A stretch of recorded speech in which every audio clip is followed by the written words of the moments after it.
মাধবকুণ্ড পুরো বাংলাদেশে জনপ্রিয়। মৌলভীবাজার জেলায় বড়লেখা থানায় অবস্থিত এই মাধবকুণ্ডে গোপন একটি জায়গা রয়েছে। আমরা ভাই ব্রাদার্সরা যাচ্ছি অত্যন্ত কঠিন ও ঝুঁকিপূর্ণ রাস্তা পাড়ি দিয়ে। ঝড় ও তুফানে এখানে অনেকগুলো গাছ ভেঙে পড়েছে। আমার জীবনের প্রথম এই এত ঝুঁকিপূর্ণ রাস্তা দিয়ে যাচ্ছি। নমস্কার ও আদাব সবাইকে, আশা করি সবাই ভালো আছেন। আমার ভিডিওতে আপনাদের সবাইকে স্বাগত। বর্তমানে আমরা মৌলভীবাজার থেকে বড়লেখা রওনা দিয়েছি। আমরা ব্রাদার্স গ্রুপের সবাই মিলে যাচ্ছি বাইকে করে। বড়লেখার ফেমাস বা জনপ্রিয় স্থান মাধবকুণ্ড, আর সেই মাধবকুণ্ডর ভিতরে আরেকটি জায়গা রয়েছে যেখানে আপনারা এখনো হয়তো অনেকেই জাননি। সেই জায়গার নাম হচ্ছে গিয়ে পরিকুণ্ড। আমরা আজকে যাচ্ছি সেই প্লেসের উদ্দেশ্যে। আপনারাও আমাদের সাথে থাকবেন, দেখতে পারবেন।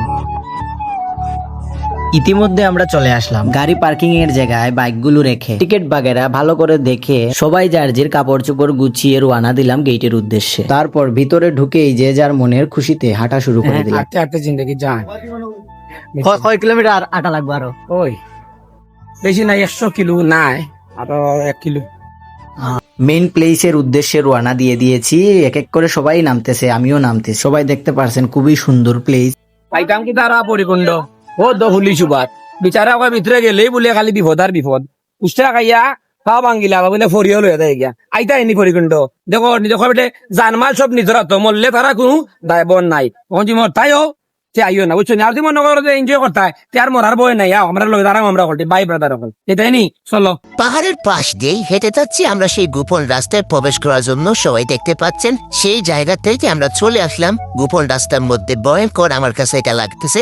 এখানে অনেক গাছপালার ডাল কিন্তু রয়েছে যা মাথা লাগতে পারে। অবশ্যই আপনারা দেখে শুনে সাবধানে যাবেন এবং পাথরগুলাতে যখন পা রাখবেন, পাথর অনেক সময় গেউর লেগে কিন্তু পিছলে হয়ে যেতে পারে, আপনি পা পিছলে পড়ে যেতে পারেন।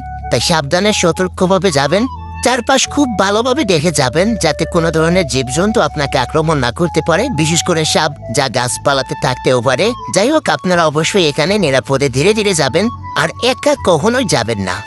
আমরা হেঁটে হেঁটে পাহাড়ের উপরে চলে আসলাম। দেখতেছেন এই পাহাড়ে অনেক গাছ কিন্তু ভেঙে গেছে ঝড় বৃষ্টির কারণে বা তুফানের কারণে, এবং এখানে অনেক কাদা আছে বা মাটি অনেক নরম, যেখানে পা রাখলে কিন্তু পা হাঁটুর উপরেও ঢুকে যায়। তাই আপনারা সাবধানে এখানে অবশ্যই হাঁটবেন এবং বিশেষ করে এই যে গাছ আছে বা শুকনো মাটি আছে সেখানে পা রেখে হাঁটবেন। আমরা সকল ফ্রেন্ড খুবই কষ্ট করে সামনের দিকে এগোচ্ছি। আমার জীবনে এই প্রথম এত ভয়ঙ্কর বা রিক্সি রাস্তা দিয়ে একটা প্লেসে যাচ্ছি। যাই হোক, কষ্ট হলেও সামনে হয়তো সুন্দর কিছু আছে, সবাই দেখতে পারবেন। তো দেখতে পারতেছেন আমি গাছে গাছে কিন্তু যাচ্ছি যাতে কাদার মধ্যে পা না ঢুকে যায়। ফাইনালি আমরা মেন প্লেসের কাছেই চলে এসেছি, সবাই দেখতে পাচ্ছেন। তো সবাই ক্লান্ত, আমিও ক্লান্ত হয়ে গেছি। তো ধীরে ধীরে এক এক করে এখান থেকে নামতেছে। দূর থেকে সবাই দেখতেছেন সেই পরিকুণ্ড জলপ্রপাতের পানি। এবার খুবই কাছ থেকে দেখতে পাচ্ছেন লাফ দিয়ে দিল, আর পানিটা কত সুন্দর এবং নিচের পানিটা গুলাতে, কারণ এখানে অনেকেই লাফ দিচ্ছে এবং সাঁতার কাটতেছে। আমাদের সাথে আরো অনেক মানুষ। তো এই পাহাড় পরিকুণ্ড জলপ্রপাত আসলেই বেশ সুন্দর, তবে সতর্ক থাকবেন, এটা কিন্তু খুবই গহীন।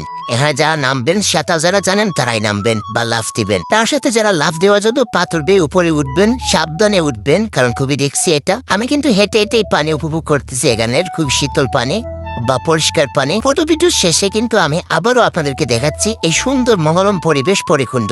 যাই হোক, আমরা কিন্তু মাধবকুণ্ড ইকো পার্ক থেকে এবার বিদায় নিয়ে নিলাম। সবাই দেখতে পারতেছেন আমরা চলে যাচ্ছি বাড়ির উদ্দেশ্যে। আর হ্যাঁ, আপনাদের কাছ থেকে আমি জানতে চাই কারা কারা ওই হিডেন প্লেস পরিকুণ্ডে গিয়েছিলেন। যারা গিয়েছিলেন, যাওয়ার যে এক্সপিরিয়েন্সটা সেটা কিন্তু কমেন্ট বক্সে জানাতে ভুলবেন না। তো আজকের ভিডিও এই পর্যন্ত। সবাই ভালো থাকবেন। নতুন ভিডিও দেখার দুর্লভ বৈদ্য পেজটাকে ফলো দিয়ে সাথে থাকবেন। টেক কেয়ার, নমস্কার ও আদাব সবাইকে।